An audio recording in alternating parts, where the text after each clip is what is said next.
जब कहा जाता है कि बहुत से लोग यहाँ बैठे हैं जो आंख बंद करेंगे और सर्प देखना चाहेंगे तो सर्प उन्हें दिखाई देगा, लेकिन जब दरबार की उस शक्ति का प्रयोग होगा तो आप लाख कोशिश कर लेना, शक्ति प्रयोग के बाद, पुण्य मिलने के बाद आप पूरी कोशिश कर लेना कि कोई सांप आप देख भी सकें, आप आंखों में अपने आंख बंद करके आप कोई सर्प नहीं देख पाएंगे। जब कोई सर्प ना देख पाएं तो समझ लेना कि सर्प दोष समाप्त हो गया है।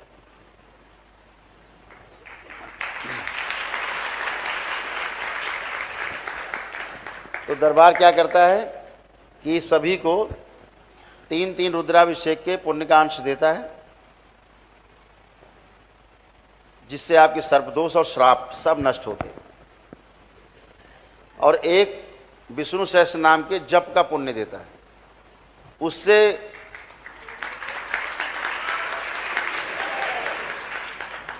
क्या होता है कि रुद्राभिषेक करने के पश्चात जो आपको पुण्य मिलते हैं तो उसमें आपको सर्प दोष सारे जाते हैं। सर्पों के कारण जो आपकी पुरानी समस्याएं हैं ना, वो झटका मारती रहती है, ऐसा लगता है कि पुरानी कोई समस्या रह गई है, झटका मार रहा है, ये हुआ ऐसा हुआ, वो दोषों के कारण होता है। जैसे दोष समाप्त होते हैं ये एकदम नॉर्मल होते हैं। इसी तरह भगवान विष्णु के गण होते हैं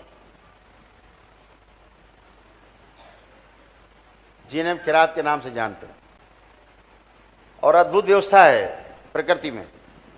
जिन लोगों ने कभी असहाय गरीब को सताया होता है और किसी गरीब की हाय लगी होती है उस परिवार को, उसके परिवार में किसी ने भी किया होगा, ये नहीं कि आप ही ने किया हो, वो व्यक्ति जिंदा हो चाहे मर चुका हो, पूर्वज रहा हो आपके, उसकी हाय आपके डीएनए में बनी रहेगी।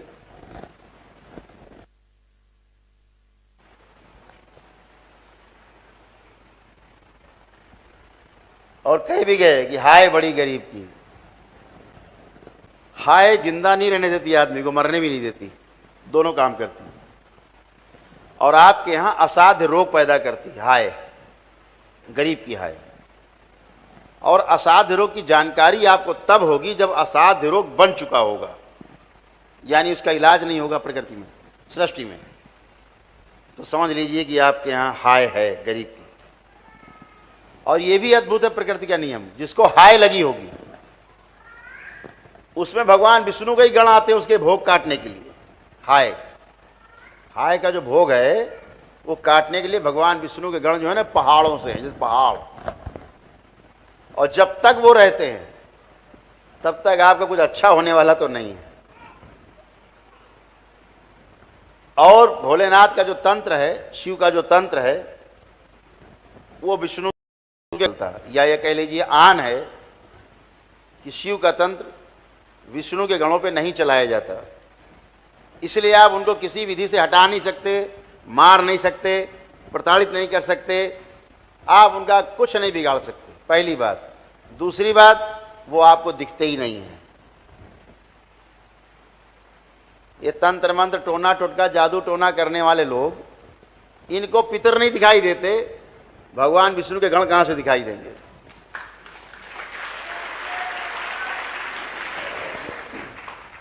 तो समस्या बनी रहेगी, लेकिन उसका कोई उपचार नहीं होता। लेकिन इस दरबार में आपके पहले एक विष्णु सहस्त्र नाम के जप के लिए 6 से 7 दिन लगते थे, और 10 से 11 ब्राह्मण लगाते थे हम शुरू में, तो उनको प्रसन्न करके ही वापस भेजा जा सकता है आपके डीएनए से निकाल के। तो कम से कम 6-7 दिन चलता था, और 10 से 11 ब्राह्मण जप करते थे प्रतिदिन, सुबह से लेकर शाम तक। तो एक आदमी का हो पाता था। दरबार ने धीरे धीरे शक्ति खोलते हुए और कम किया और कम किया और कम किया, इतना कम कर दिया कि अब एक आप किट लेते हैं, भगवान विष्णु जी की एक चित्र रखते हैं, हवन शुरू करते हैं, वो जैसे आप करते सिद्ध हवन कराए हैं, और एक पुस्तिका मिलती है आपको, उसमें भगवान विष्णु के नाम लिखे होते हैं। जो पढ़ा लिखा बच्चा घर में हो, कोई डीएनए में जो आपकी हो, या आप स्वयं उनको पढ़ते जाएं केवल, और आपका जप हो गया और आपको पुण्य मिल जाता है। इतना सरल कर दिया दरबार, तो कोई भी कर सकता है इसको।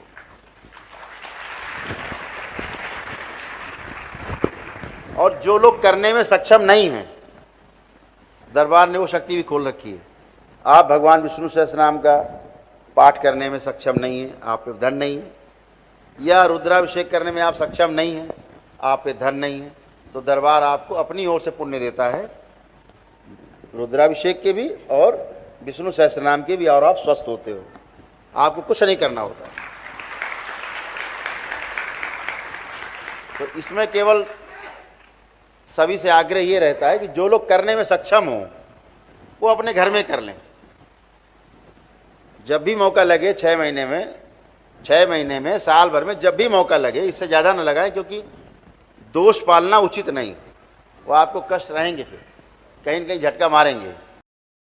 तो अब दरबार ने क्या किया कि आपको झटका ना लगे, इसलिए पहले ही से पुण्य दे देते हैं। कैसे देते हैं? जैसे बैंक देता है उधारी में, तो आपको पुण्य दे देते हैं। तो जैसे ही आपके पास ये पुण्य आते हैं तो आपके सारे दोष समाप्त हो जाते हैं और भगवान विष्णु के गण भी प्रसन्न होकर के, तृप्त होकर के और अपने लोक को चले जाते हैं, आपको छोड़ करके, आपको आशीर्वाद देते हुए। तो आप स्वस्थ रहते हो। तो जिनमें उधारी चुकाने की क्षमता हो वो अपना 4-6 महीने में, साल भर में अपने घर में ही कर लें या दरबार में कर लें रुद्राभिषेक। अगर वहाँ घर में लगे बहुत महंगा पड़ता, दरबार आप यहाँ किया चाहे घर में किया, वो कोई इसके लिए वो विशेष होने कि नहीं आप यहीं करो, ऐसा कुछ नहीं है। अपने घर में भी आप करें, ठीक है। यहाँ तो रोज़ रुद्राभिषेक होते हैं, यहाँ तो 10 रुद्राभिषेक रोज होते हैं, इधर भी होते हैं, ब्राह्मण करते रहते हैं, देखा होगा बाबा के दरबार में, उधर माँ के दरबार में अंदर भी वहाँ रुद्राभिषेक होते रहते हैं। तो यहाँ जो रुद्राभिषेक करते हैं बाबा के सानिध्य में होता है। इतनी बात है कि दरबार स्वयं पूरा वहाँ पे उपस्थित होता है कि आप रुद्राभिषेक करें। तो आप जब अपने रुद्राभिषेक करोगे भविष्य में, तो आपके रुद्राभिषेक किए गए जो आपके पास हैं वो बने रहेंगे, और उधारी जो ली थी आपने वो दरबार में आकर के पुण्य वापस जमा हो जाएंगे, और आपके अपने पास अपने वाले पुण्य बने रहेंगे और आप सुरक्षित रहेंगे। तो जो सक्षम हो वो करेगा, जो सक्षम नहीं है वो बाबा से प्रार्थना करेगा कि हम सक्षम नहीं है बाबा, हम कर नहीं सकते, मेरे पास धन नहीं है, तो हमारी रक्षा करो, कृपा करो, ये पुण्य हमारे पास बने रहें सदा के लिए।